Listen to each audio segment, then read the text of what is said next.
તો આ તરફ મોરબીમાં પણ અમન, ચેન અને ભાઈચારા સાથે ઈદ ઉલ અઝહાની ઉજવણી કરવામાં આવી રહી છે। હજારો મુસ્લિમ ભાઈઓએ નમાઝ અદા કરી છે।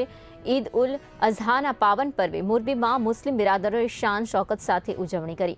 ગુરુવારના રોજ શહેરની તમામ મસ્જિદોમાં નમાઝ અદા કરવામાં આવી છે।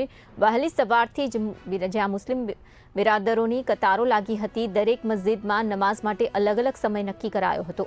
મુસ્લિમ ભાઈઓએ નિયત સમયે પોતપોતાની નજીકની મસ્જિદમાં પહોંચીને અલ્લાહ તાલાની બારગાહમાં નમાઝ અદા કરી અને ઈમાનનો સબૂત પેશ કર્યો। જુમ્મા મસ્જિદથી મોરબી સુન્ની મુસ્લિમ સમાજના શહેર ખતીબ રશીદ મિયા બાપુ ગાત્રીની સરપરસ્તીમાં શાનદાર જુલુસ પણ નીકાળવામાં આવ્યું હતું। જુલુસ નહેરુ ગેટ, સરદાર રોડ થઈને જૂના બસ સ્ટેન્ડ પાસે આવેલી ઈદગાહે પહોંચ્યું હતું।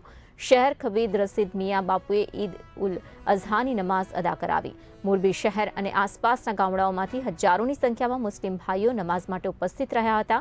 નમાઝ બાદ શહેર ખતીબ રશીદ મિયા બાપુ કાદરીએ જ્યાં દેશમાં અમન, ચેન અને ભાઈચારો કાયમ રહે તે માટે અલ્લાહ પાકની બારગાહમાં ખાસ દુઆઓ કરી અને તમામને ઈદ મુબારક શુભેચ્છાઓ પાઠવી હતી। ત્યારબાદ ખાટકીવાડ પાસે આવેલ હૈદરી મસ્જિદ જુલુસનું સમાપન થયું હતું। તહેવાર શાંતિપૂર્ણ રીતે પૂર્ણ થાય તે માટે મોરબી જિલ્લા પોલીસ દ્વારા સુંદર ચુસ્ત બંદોબસ્ત ગોઠવવામાં આવ્યો હતો, આયોજન કરવામાં આવ્યું હતું। તેને કારણે ઈદની ઉજવણીમાં ચાર ચાંદ લાગી ગયા હતા। આજે મોરબીની અંદર તમામ સુન્ની મુસ્લિમ બિરાદરોએ ઈદ ઉલ અઝહા બકરી ઈદની નમાઝ અદા કરી અને રબ્બે કદીર ખુદાએ પાકની બારગાહમાં દુઆ કરેલ કે મોરબીની અંદર, હિન્દુસ્તાનની અંદર અમન, સુકૂન, શાંતિ અને સલામતીનો ખાસ દુઆ કરી છે અને આ પેગામ હજરત ઇબ્રાહીમ અલૈહિસ્સલામ હક ઉપર રહી અને અલ્લાહની રાહમાં કુરબાની પેશ કરેલ।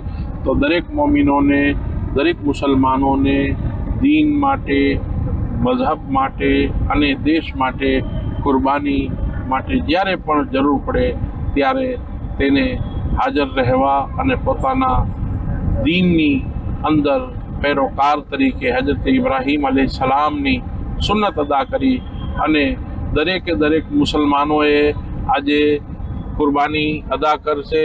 3 દિવસ સુધી કુરબાનીઓ અદા કરશે અને ગરીબ ગુરબાઓની અંદર તકસીમ કરશે।